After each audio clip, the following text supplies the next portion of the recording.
Hi guys, welcome to Office Blokes React. I'm Office Bloke Dave. I'm Office Bloke Mike. I'm Office Bloke Dan. Together we are the Office Blokes. Yes, we are. It is true. Now, something new and exciting we've been doing over on Patreon is doing full episode watch-alongs of the US Office. Oh, Yeah. terrific. And Family Guy.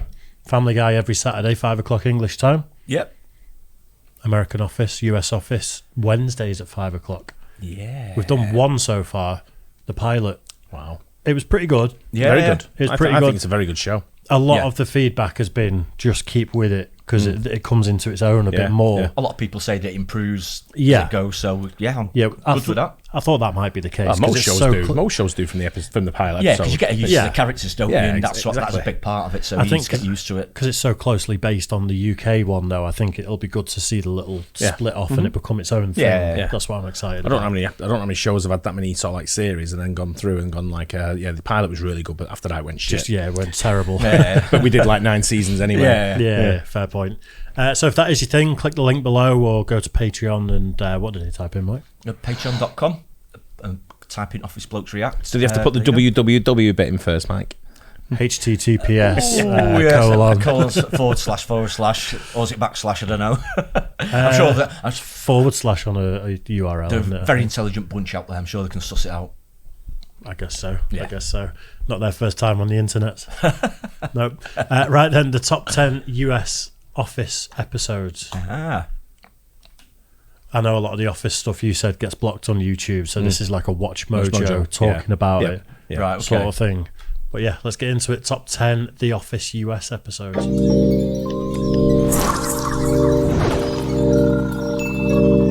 When it comes to mockumentaries, the folks at Dunder Mifflin will always hold a special place in our hearts. The Dundies!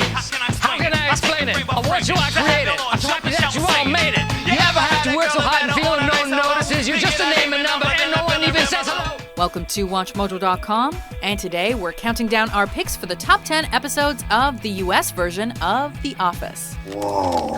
Higher than numbers go. The ceiling above the county. Dwight, down, Dwight. For this list, we're taking a look at the funniest, most touching, and most iconic episodes of this acclaimed American comedy series. Number 10, Goodbye, Michael. They say on your deathbed, you never wish you spent more time at the office. But I will. Gotta be a lot better than a deathbed. It's a bold move for a television show to send off its main character, and it rarely leaves us in a tearful mess. Yet this Paul Feig-directed, Emmy-nominated farewell episode had us all laughing and crying simultaneously. I can tell you what a great boss you turned out to be. Unable to break the hard news to all of his employees that he's moving to Colorado to be with his girlfriend Holly, Michael opts to present each with parting gifts and individualized goodbyes. Pam, nearly missing her boss's last day, catches up with him at the airport. The scene becomes far too real after Michael unmics himself and gives one of his closest co-workers one final embrace. The series could have ended here, and we would have been happy. Number 9, Gossip. Did you hear? I know they did with the UK one a few Christmas specials, didn't they? And obviously David Brent didn't work there anymore, and it was following him. And he was like a I've not travelling seen those. salesman, and he was like pseudo-famous. He was like Z-list celebrity famous. Yeah. And it was I tragic. don't know. They were literally Christmas specials, but he was getting wheeled out on stage with like, what was the guy? Howard, was it, from one of the bank adverts? There was like a black guy with glasses on. the Halifax advert. The Halifax yeah, advert. That's right. And it'd be like roll him out on stage and then roll David Brent out on Yeah. stage. And turn the lights on in Altrincham. Yeah, it was that sort of stuff. Yeah. I wonder if that's a similar thing where it follows him Yeah, somewhere could do, else yeah. and then maybe Yeah, it comes maybe. back. Stanley's having an affair. I did. From you. You gotta stop telling people. What happens outside the workplace should stay outside the workplace. Jealousy gets the better of Michael when he's left out of the office's hottest gossip. You're not getting married, it's just talk. Did everybody know about this but me?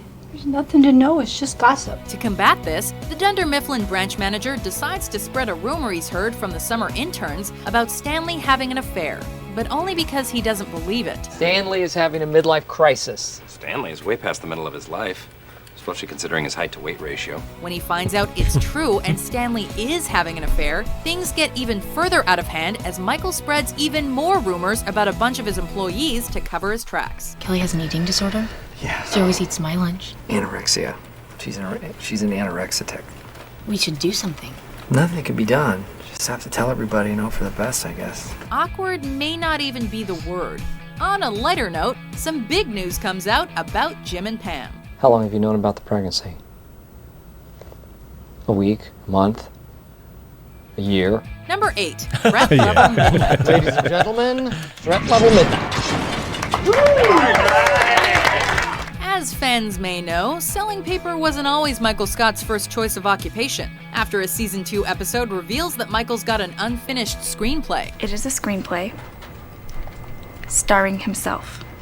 Agent Michael Scarn.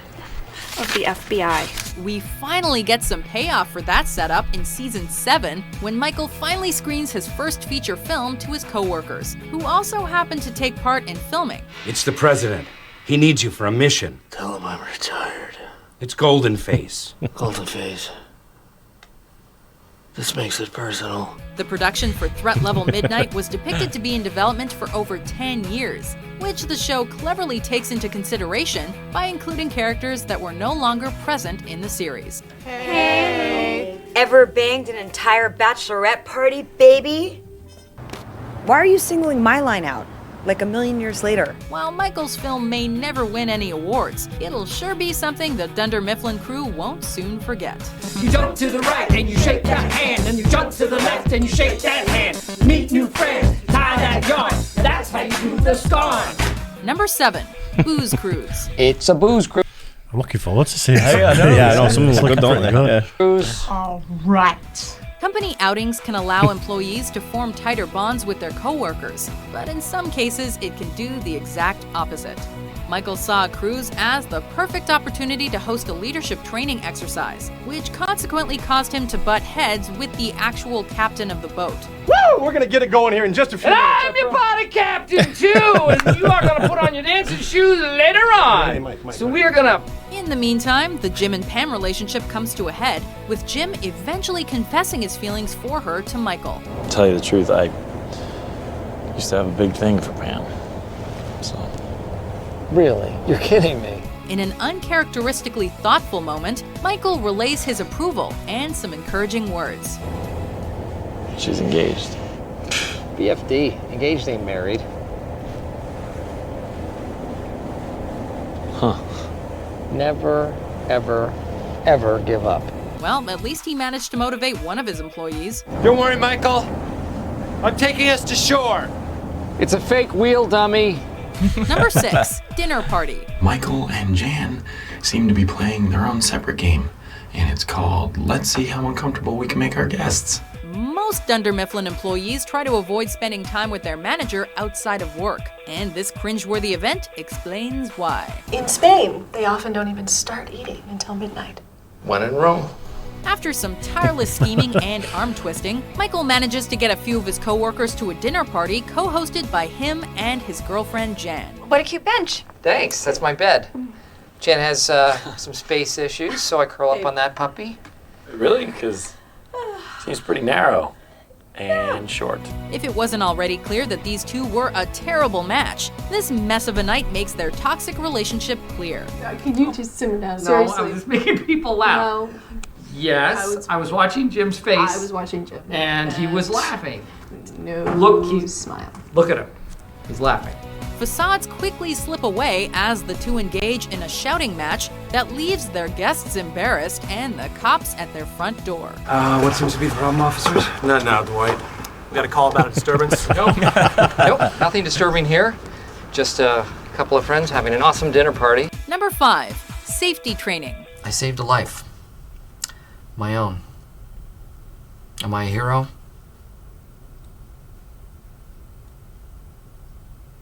I really can't say, but yes. Michael expects his employees to work hard, but safety is still a priority. In an episode written by cast member and executive producer BJ Novak and directed by comedy legend Harold Ramis, the warehouse guys mock Michael for believing that his desk job is as physically dangerous as theirs. You live a sweet, little nerfy life. Sitting on your biscuit, never having a risk. So, to address depression brought on by work issues, Mr. Scott heads to the roof to put on a show. Everything's wrong. The stress of my modern office has caused me to go into a depression. But it's not long until he begins to slip into his own fit of depression, since he's never had an outlet to express his insane loneliness and feelings that he's undervalued. Dwight, you ignorant slut! Depression is a very serious illness. Over 32,000 people commit suicide every year! Everyone attempts to coax Michael down before Daryl relays some words that finally get to him. I'm braver than you. Why are you brave? You Braveheart, man. I Braveheart. Number 4, Diversity Day. You'll notice I didn't have anybody being Arab. I thought that would be too explosive. No pun intended. Dunder Mifflin supports a positive environment that's accepting of all races and religions. I take care of my kids! Always want credit for something they're supposed to do!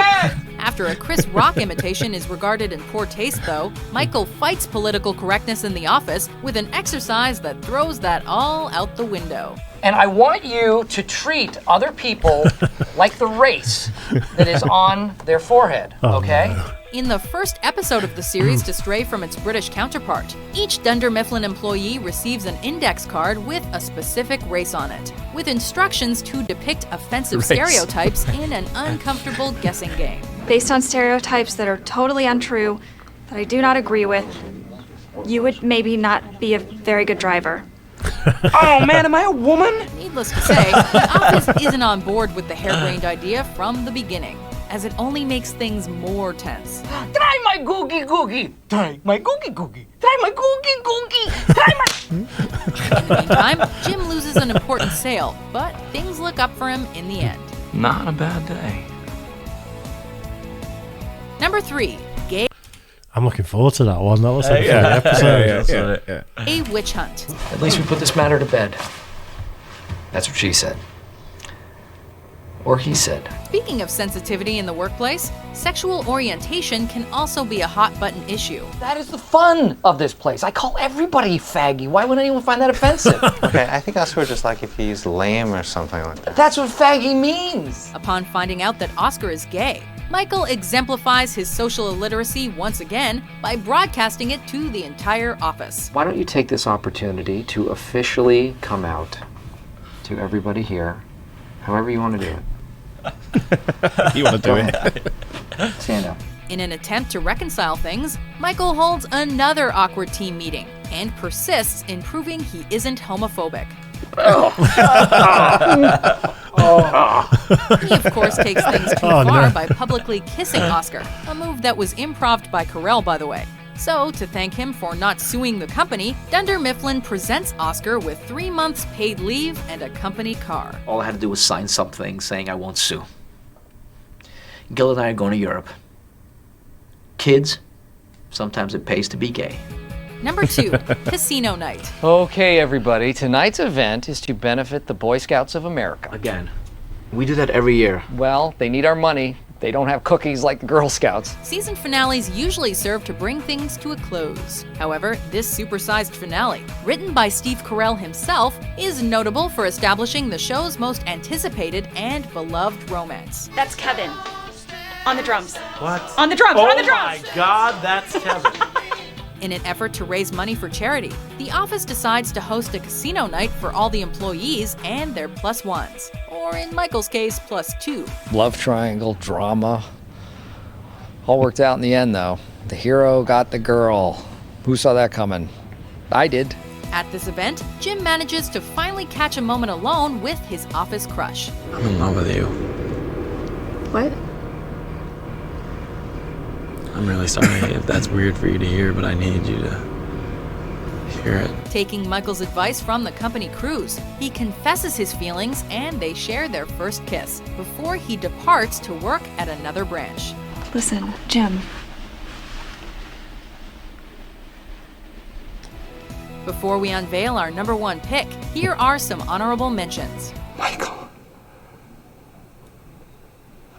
I can't believe you came.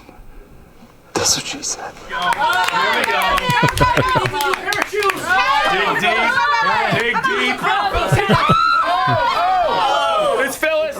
obvious a shortcut, Dwight. It said go to the right. It can't mean that. There's a lake there. I think it knows where it is going. This is the lake. machine This knows. is the lake. Stop yelling at me. No, it's Stop up there. yelling. There's no road here.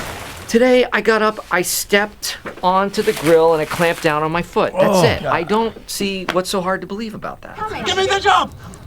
Give me the jump. I'm not going to give it to you. I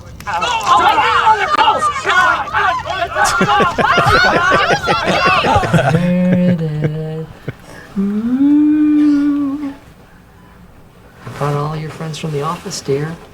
At the same time. Yeah? Number 1, stress relief. It's all right. It's okay. You can look the other way. Let it go. Let it go. Okay. It's like Mike, that the Christmas disco, Christmas dinner thing. Standing up, giving it a bit of Bee Gees. The most viewed episode of The Office is also the best. Here we go.